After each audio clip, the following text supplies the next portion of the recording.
The patient-centered medical home has been something that all the different societies of primary care got together and developed a series of joint principles. And it's really what we sort of think primary care always should have been. Every person should have a personal physician, that their care should be coordinated, that there should be access to the healthcare team, that the provider should work as part of a team to really work together to meet the needs of the patient. It's really trying to have a more proactive healthcare approach. So really right now most healthcare is reactive. Somebody comes in, they're sick, they need some medicine, they get treated, and they go home and they come back next time they're sick. It's really an acute care model.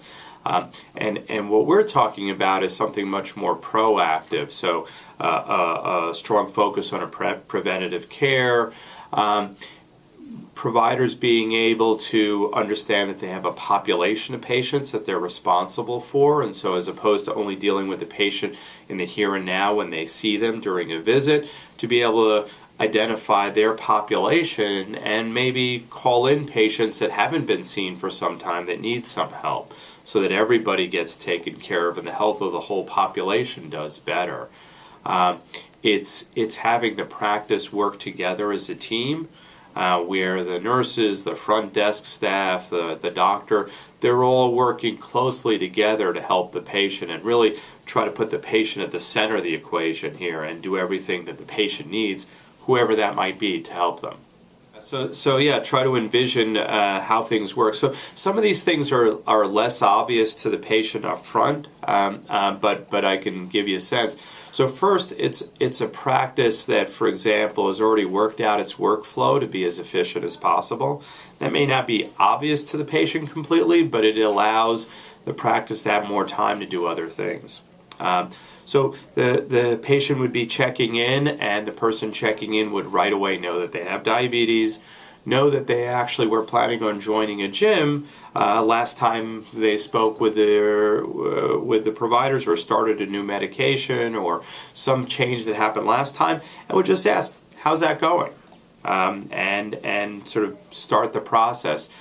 While that's happening, they get roomed, and several of the things that we know need to happen to improve care, for example, making sure you have a flu vaccine, or if you're due for your pneumonia vaccine, or have your feet checked or whatever, the nurse or a medical assistant is already doing that for the patient before the doctor even gets in the room.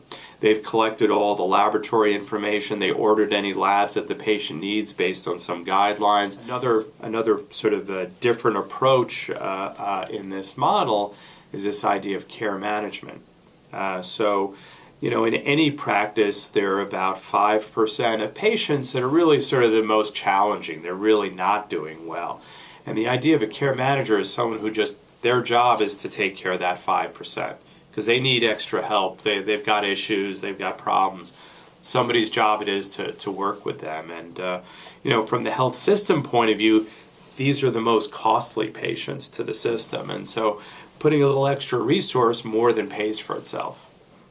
It'll be most importantly better for patients. They'll be getting better care. More people will be getting their needs met. You know, the other piece that I didn't mention, but is an important part of this, is this coordination of care and communication. So, you know, currently, you know, a patient is seen here and they go, you know, down the block see a doctor that's not connected with a medical center. There's no flow of information.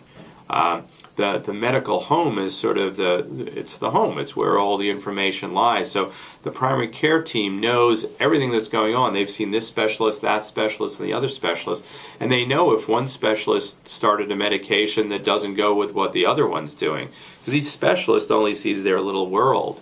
The home is the place where you can make sure that they're safe. That there aren't any drug interactions that Dr. A didn't know that Dr. B prescribed. You know, I think the reason payers in Pennsylvania has really taken the lead here to support this initiative by changing reimbursement is that in the long run, you're going to save money doing this. because people are going to be healthier, and the healthier people are, the less expensive they are to take care of.